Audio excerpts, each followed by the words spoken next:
Hello, my name is Joe Van Wyk and welcome to my podcast. You're watching Screenplay Essentials and this is episode 6 in my character development series. In this episode, I'll be talking about conflict, which is the most important episode that you probably can find in this series. I initially wanted to start with conflict, but way back then. But then I realized maybe I should develop a character development series so that I eventually get to this episode.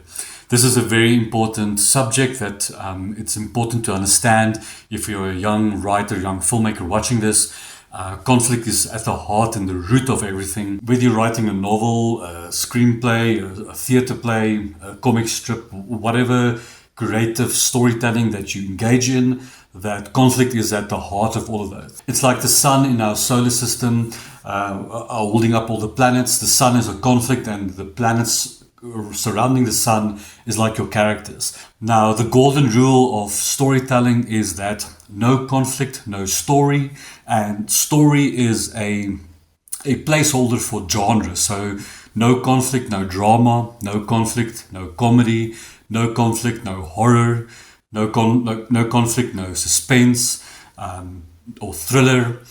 So it's an extremely important component in telling story. In fact, you don't have a story without conflict. You would have a concept or an idea of something.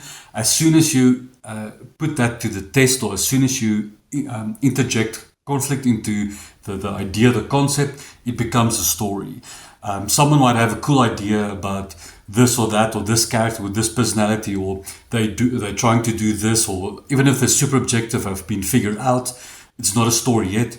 A story only becomes a story when conflict is introduced. So you want to put your character through obstacles and difficulties so that they can become a better human being and obtain the thing that they're trying to obtain, and you tell a very entertaining story. Now, young writers or young filmmakers often think conflict is just someone who's fist fighting, or it's a car chase. But conflict has so many sorts of degrees. You can actually put conflict on a continuum, which I call the ABC conflict. But before I go into detail with this, I will explain what's external and internal conflict first, and then I will go back to this ABC continuum. But it's essentially a way of understanding conflict in the multiple different degrees that you get it in. In the past, I previously mentioned that the external world reflects the internal world of the character. That is essentially what you do with complex dramas, and how the internal conflict of a character is reflected through the primary plot of the external world.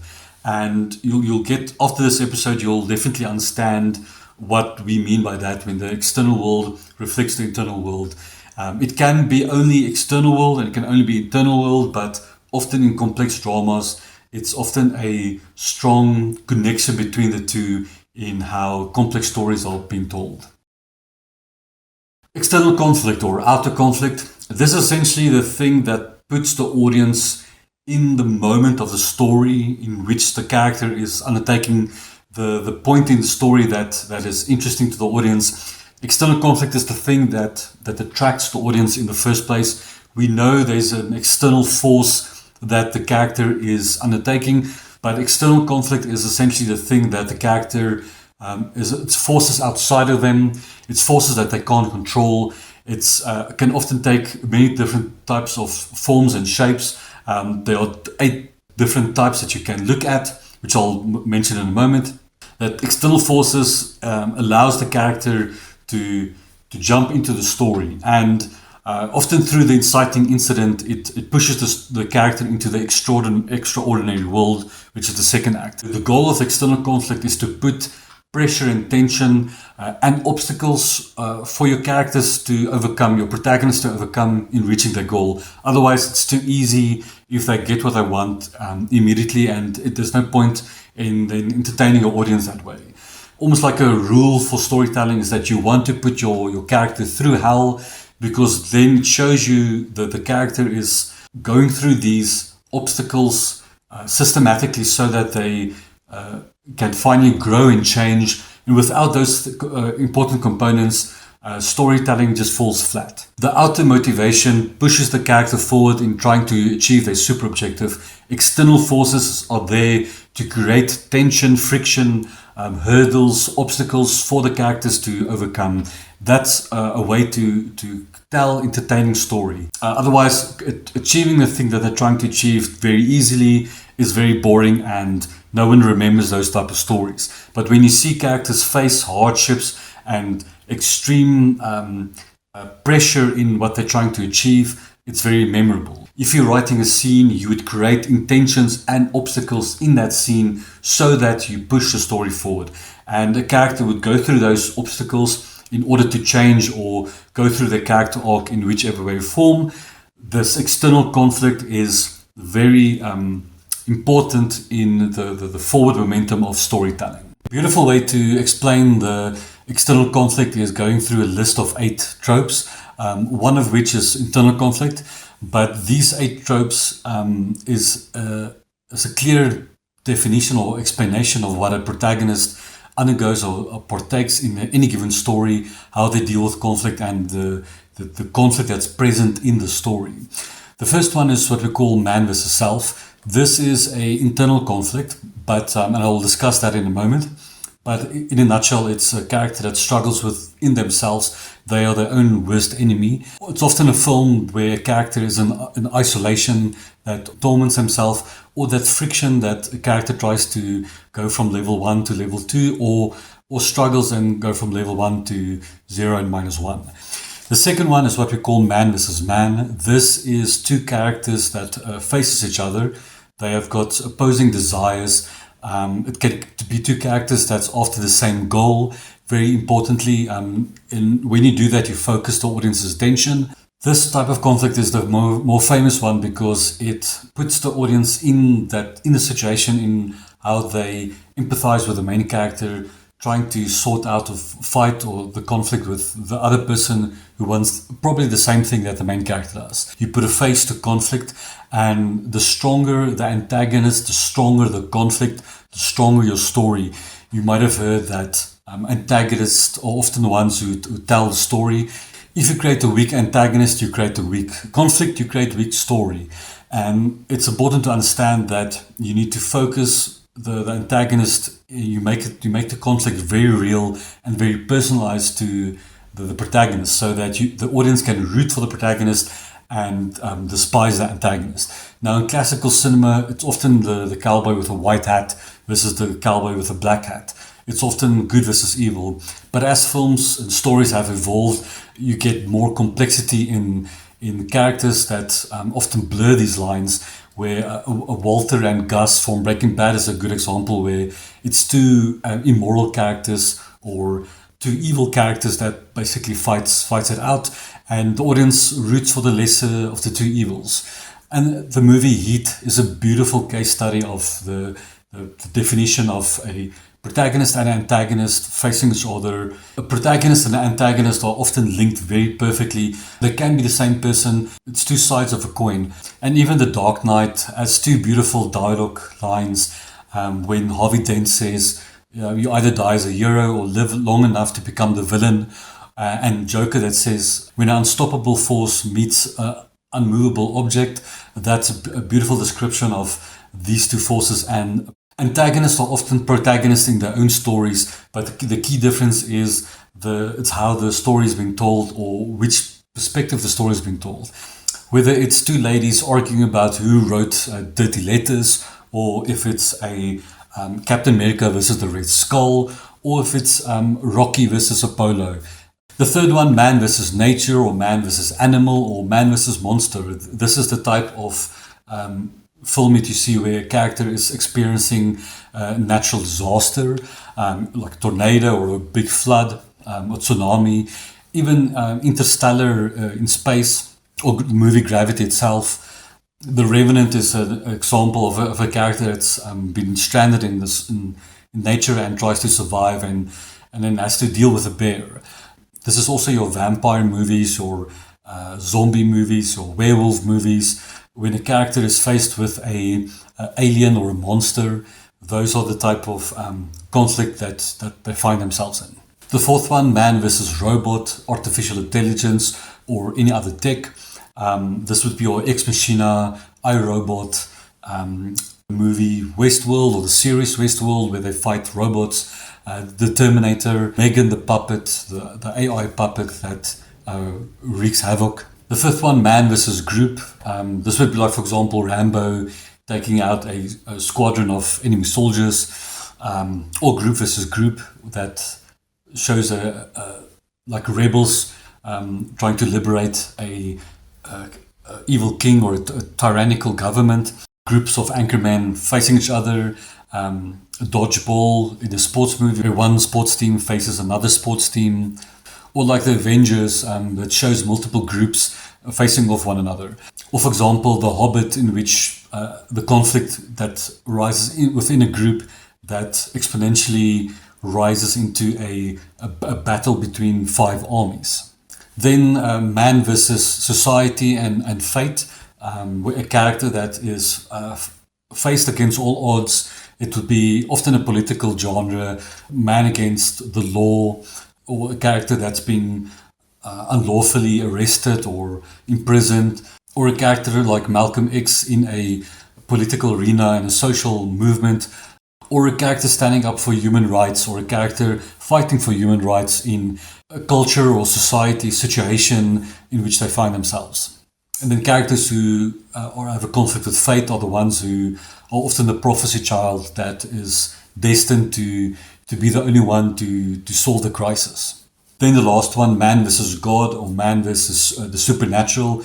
This would be the external conflict going above and beyond the reaches of the main character, where they are fighting something that's much bigger than themselves. This can be your characters who are, whether it's religion, characters who struggle with faith components, characters who partake in mythology, like the Clash of the Titans, Jason the Argonauts, the Odyssey. And for the horror genre, it would be those characters who face a supernatural entity like a demon or a poltergeist or some horrific thing that they have to deal with. The others are a beautiful example of a family being tormented by things that they hear and see in a house.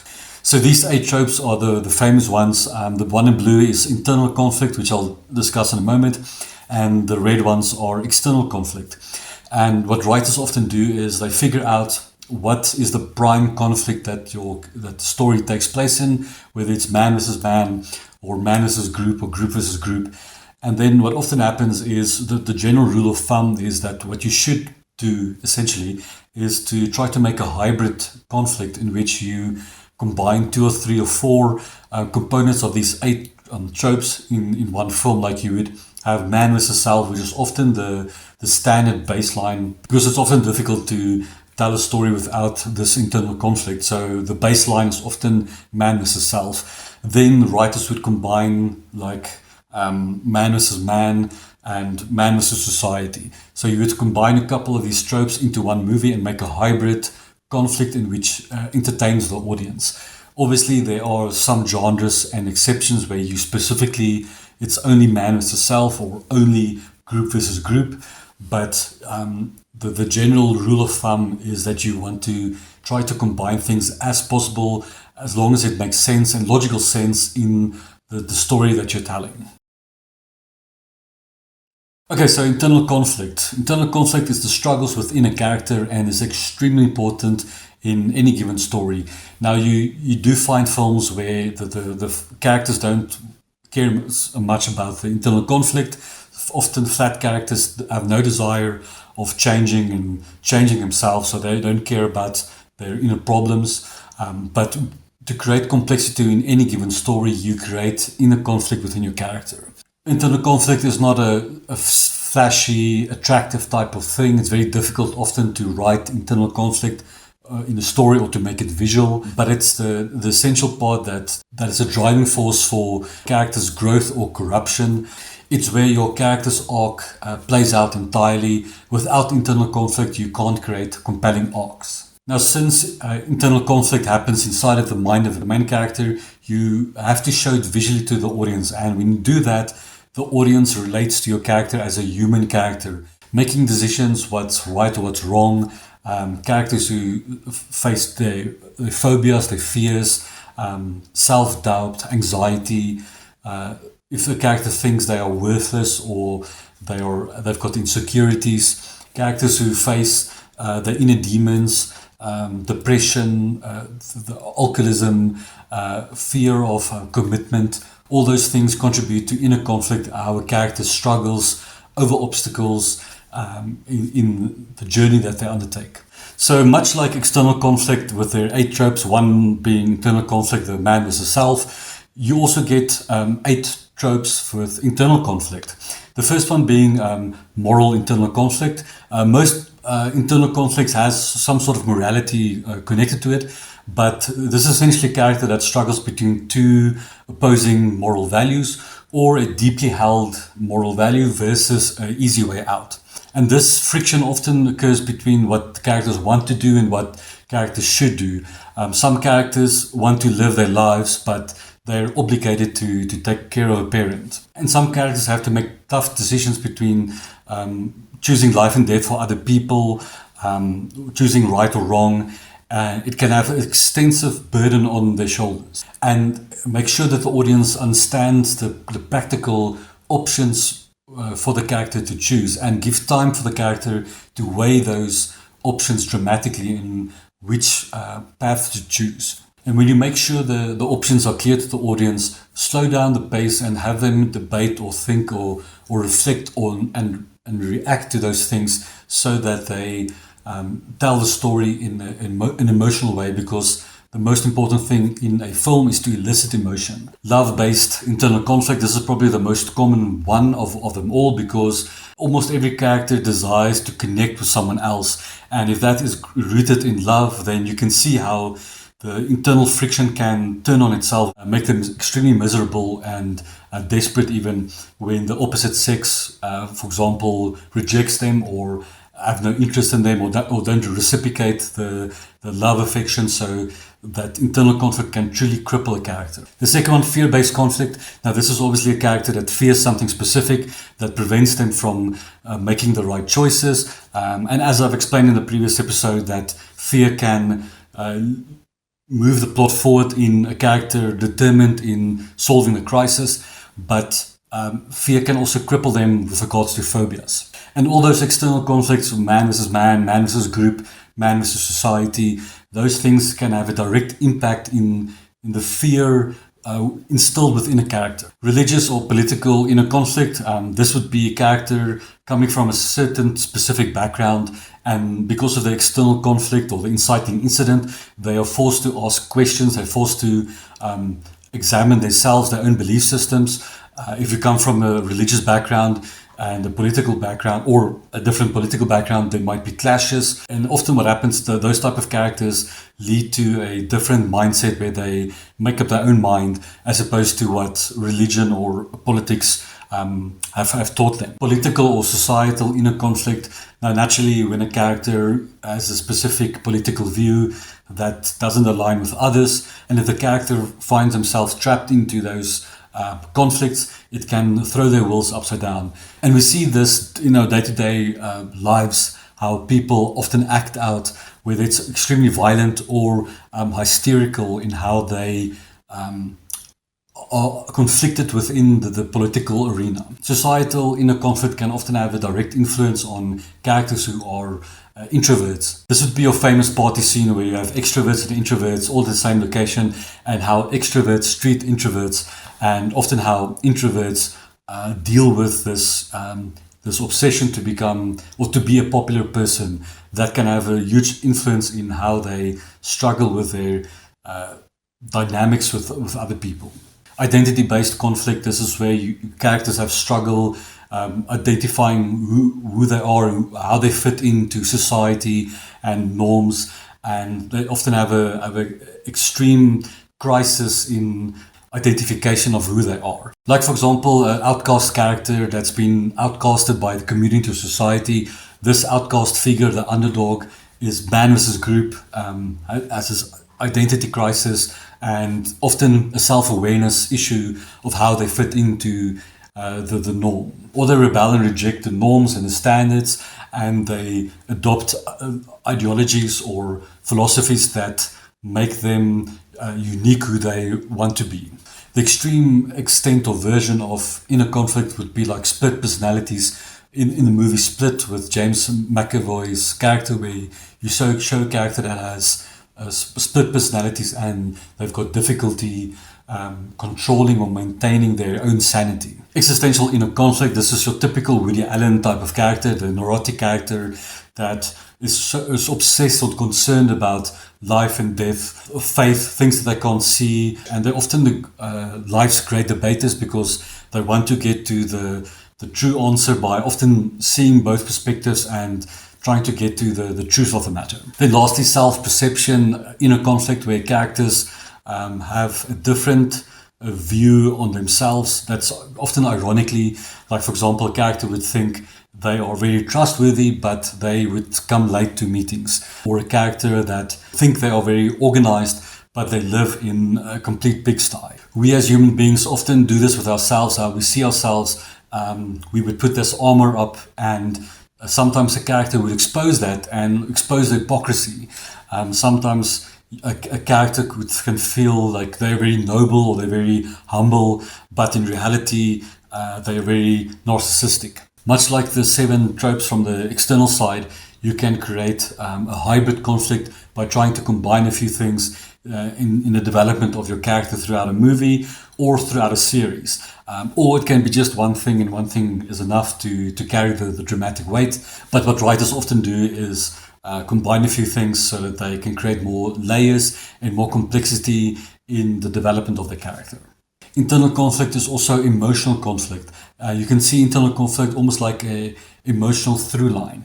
If you remember episode 2 where I explained the through line, you also get an emotional through line, which you can go into the characters' desires, motivations, their wound, their armor, the lie that they may believe in, or the truth that defines them, and what is the consequences of what they believe in. What type of arc are they undertaking, whether it's a change arc or a growth arc or a decline arc? What's the remedy of the lie? Do they need to learn something specific to counteract that lie so that they can face their demons, or they can face the antagonist or resolve that conflict? What is the dramatic question and answer?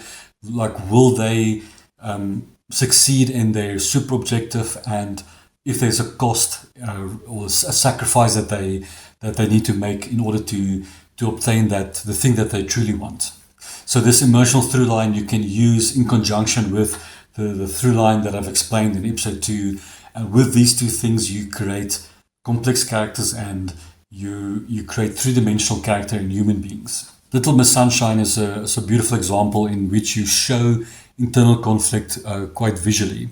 We see the little girl's desire to take part in a beauty pageant. We see her grandfather is a drug addict. We see that her uncle is recovering from a suicide attempt. We see that her father is a failed motivational speaker. We see that her brother doesn't want to speak. He has a vow of silence until he succeed what he wants to succeed. We see that her mother is struggling, trying to keep the family together. She's an overworked mother. We see that the family is stuck in this van and they are dealing with each other's conflicts. And we see the emotional ride that goes along with each of these characters and how they come together and try to make the girl's dream come true. This series, Barry, is another beautiful example of a character that comes out of a war arena type of situation in which he becomes an assassin, a deadly assassin, but his internal conflict is tormenting him whether he's a good person or not. And you could see that throughout the series, how he deals with that, struggles, and how he tries to hide that. And the armor that he shows to the world, or the disguise that he shows, is reflected in that internal conflict. The Fight Club is a beautiful case study of how this internal conflict externalized, and you see that the narrator and Tyler forming this fight club, and you can see how the character is wrapped into his own madness, so to speak, and how he gets out of it and how he deals with that conflict. And without obviously giving spoilers away, the fight club is a fantastic way of showing that internal conflict externally. The movie Inside with Willem Dafoe shows a beautiful story where the character breaks into an apartment to steal artwork, but then gets trapped, and his internal fears and his internal demons and the surrealism of what the character is facing without proper food and water becomes to such an extreme extent where he basically loses his mind. So you can see external conflict can't exist without some sort of internal conflict, and how it shapes your character and beautifies them in their journey that they're trying to solve, in the main prime conflict that they're trying to resolve, whether whatever the world problem is, or whether it's an antagonist that they're trying to overcome. Now, internal conflict is one of the things that I think all writers struggle with. Whether you're a Oscar-winning writer or a novice writer, you will always struggle with internal conflict. It's things that you need to figure out. It takes a long time to sit down and figure out your internal conflict of your story. The way I go around solving this problem, and other writers may have different strategies, but I often look at the primary plot first. I figure out the easy stuff out first, the external world, the external conflict. I figure out that first, and then I look what's below that, what's beneath that. What's the story really about? What is the things that the character is not telling us? What are the things that they do in their actions that can be a reflection or some sort of a symbol that shows us the internal conflict that the character may be dealing with. There's no easy answer around solving or figuring out internal conflict. Every story is so unique. Every premise that you'll be thinking about in every character that you'll design is very unique to a given story. It just takes a lot of practice and watch a lot of movies. When you see how other writers write internal conflict visually, you can implement that into your own story. It's all about visual narrative and how you show your audience the character's struggles and go over those obstacles, whether it's the external obstacles and the internal obstacles. If a character is facing a dragon, there's often something inside of them that is that dragon. When a character is trying to save another person physically, maybe they are saving themselves or try to save themselves. If a character is fighting for justice, maybe they have not forgiven themselves. Screenwriting is a visual medium, it's a visual narrative, and you have to show us emotion, you have to elicit emotion and show us how the characters react to the things that they're struggling with and the obstacles that they need to overcome, and it will put the audience in the eyes of the character and invest in their stories. So going back to what I've said in the beginning, that you can put conflict on a continuum, and which I call the ABC of conflict. In this case, you put all the degrees of conflict in a gradual progression in a line. The internal conflict and the external conflict. So C in the middle is the baseline of the types of conflict that you find in the story, and the A's on both sides are the extreme version of the internal conflict or the external conflict. And B1 and B2 on both sides are just a visual depiction of the degrees in the types of conflict that you can find in that category. So let's look at C first. C is the basic understanding of what an obstacle is. Now, an obstacle is something that you put in the path of your main character, preventing them to move the plot forward. So, for example, you would have a character going through ordinary struggles in a scene that prevents them from getting the thing that they want. It can be like a character that gets locked out of his house. When he puts the key into the key lock, he turns the key and the key breaks. Then editing is also a specific function with regards to conflict, but I'll explain that near the end. But it also pertains to C as a basic understanding of what conflict entails. Then let's look at the A's. So on the external conflict side, the A's are the most obvious ones, like gunfights, a firefight, natural hazards like electricity, fire, water, violent acts like sexual abuse or murder, explosions, a car crash, things that physically harm your main character. Then let's look at the extreme versions of internal conflict.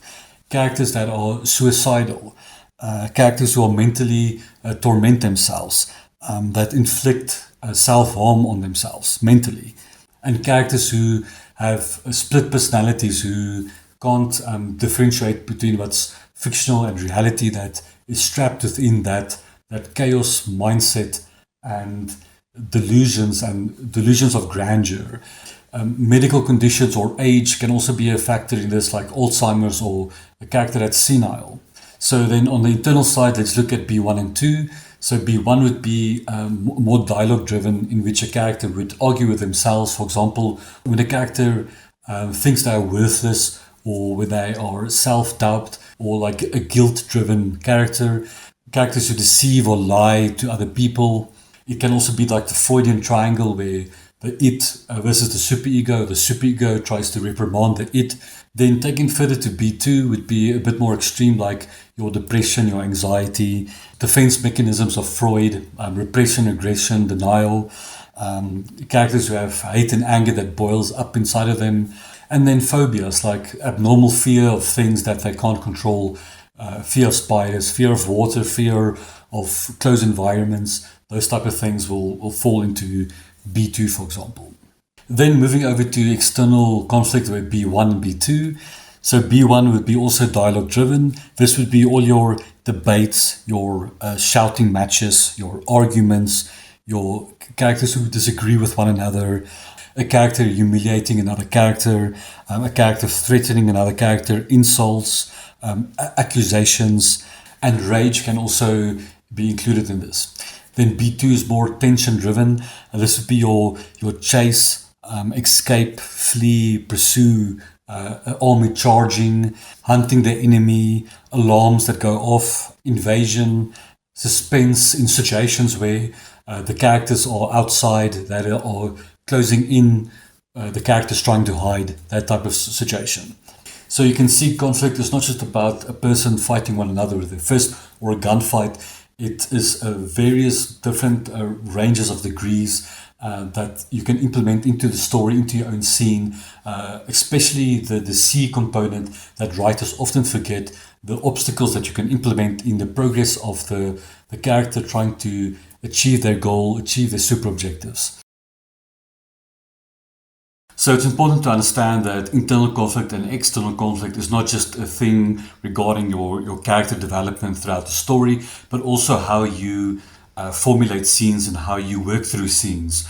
Now, I will just do a brief explanation or brief summary of what you do with conflict throughout a scene, because I plan to do a proper and thorough episode on writing the scene and writing structure and all those type of stuff in a later series. But just for now, to understand that when you have a 2-minute or 3-minute scene, usually that's the ballpark in what you aim for, that you implement intentions and obstacles in a scene. Your protagonist would have intentions, and you would create obstacles in that scene that allows them to move the story forward and entertain your audience. There's a few criteria that are important in analyzing and dissecting or understanding how conflict is operating in a scene. The first one, as I've mentioned, circumstantial difficulties, like the definition C, that it's like there's no petrol in the car, there's no milk for the baby, the key doesn't unlock the door, there's no partner to dance with at the dance, there's you getting picked last in the sports team.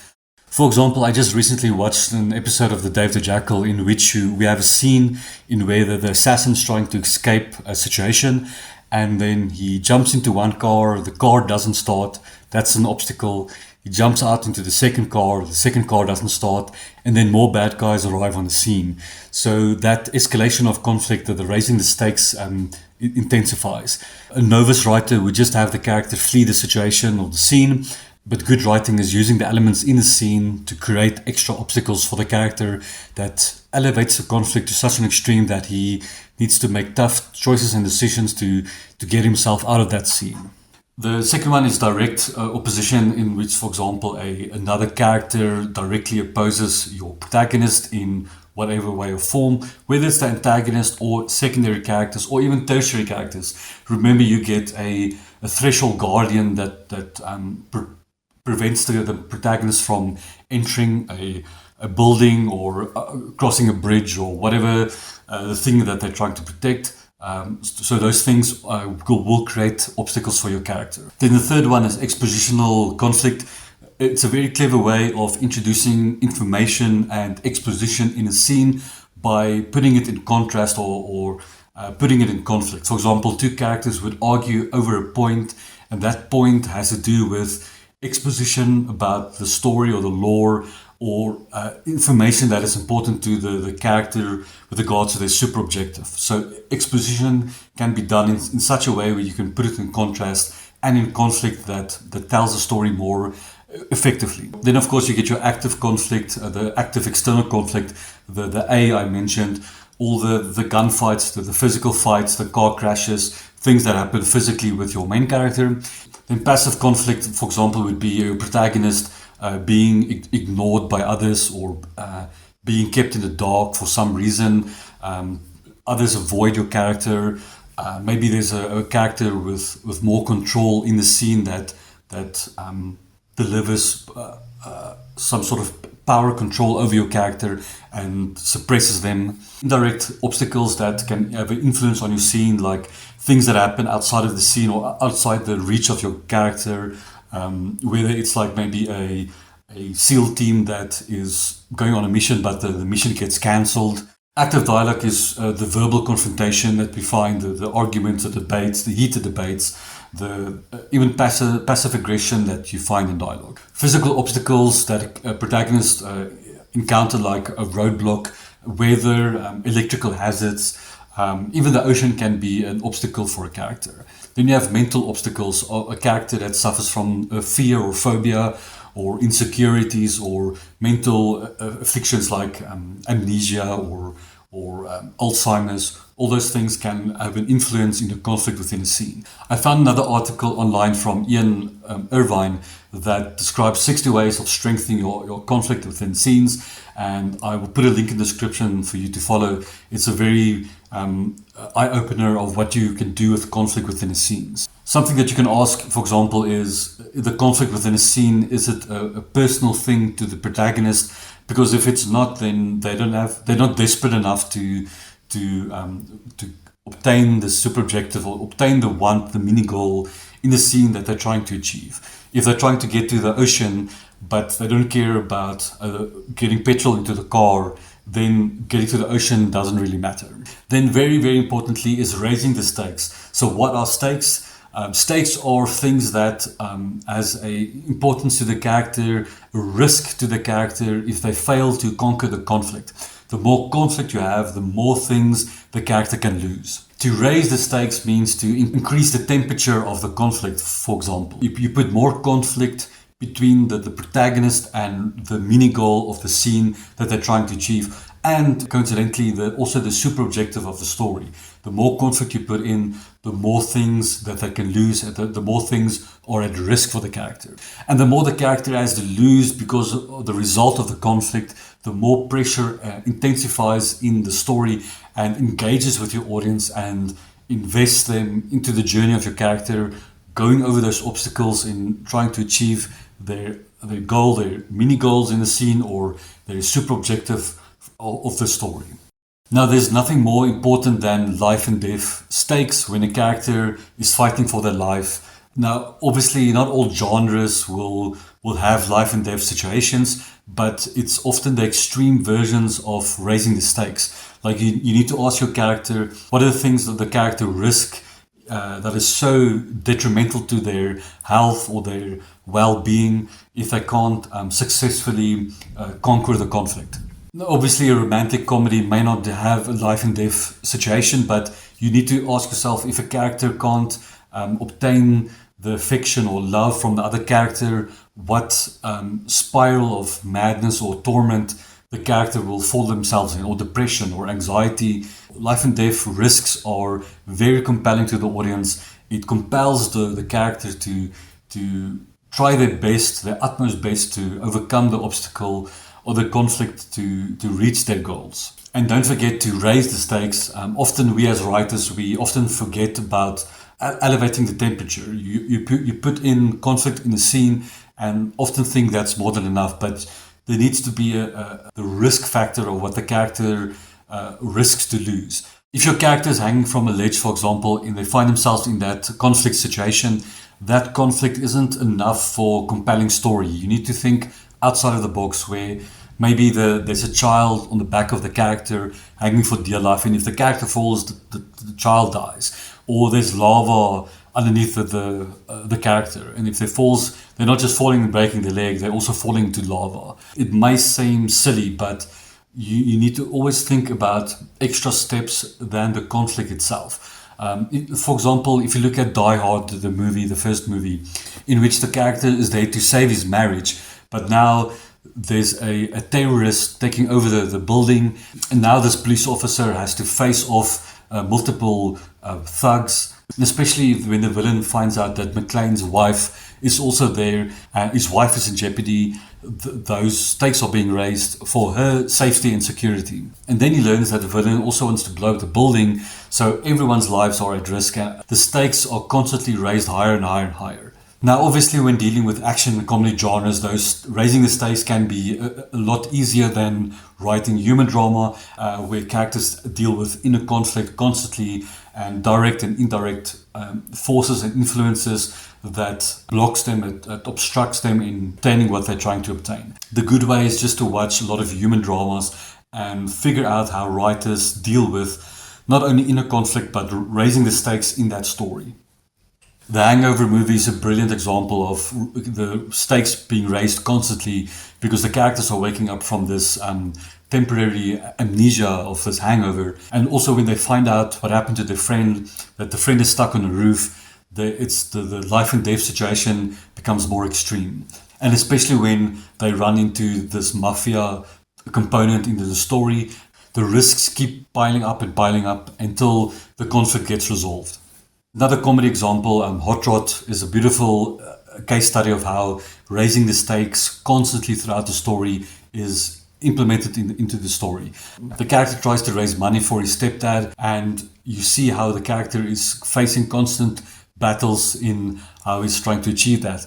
And the stakes are so elevated to such an extent that he finds out the truth about his real father that completely stops the story, stops the character, and it takes the secondary characters to remind the character what he's doing and why he's doing what he's doing, to get him back on the path and trying to obtain that super objective. And don't forget, antagonists also have stakes attached to their goal.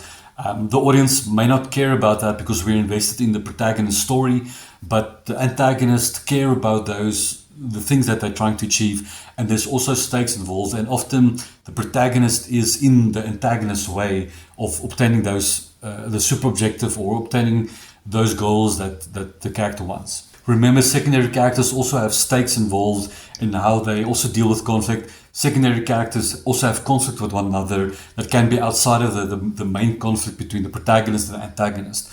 So just remember not to make those things too big, because otherwise it distracts from what the story is really about, and it distracts from what the main character, the primary plot and the main character trying to achieve their goals. But secondary characters also have things that they can lose. They also have risks, and those stakes can be elevated in the story as well. So raising the stakes are an extremely important component when we talk about conflict and how you implement that into the story. It applies pressure and tension on your character, overcoming those obstacles in either obtaining the mini goals of a scene or the super objective of the story. Okay, so then lastly, I just want to mention what I've previously said, that part of conflict can be seen through the edit. And I always encourage writers or young filmmakers, young writers to study video editing, because there's certain things that you can learn with regards to the edit. And you need to understand these things, because that is essentially the end product of the writing that you are busy with, that it's going to be turned into a visual production and then a visual edit in the end. So you need to understand how shots work, you need to understand how cuts work, because you can derive conflict through the cut. The cut between two shots, when you put one shot next to another shot, can elicit conflict. When you understand the terminologies of contrast, juxtaposition, and binary oppositions, when you understand these concepts, you can implement it effectively into your story.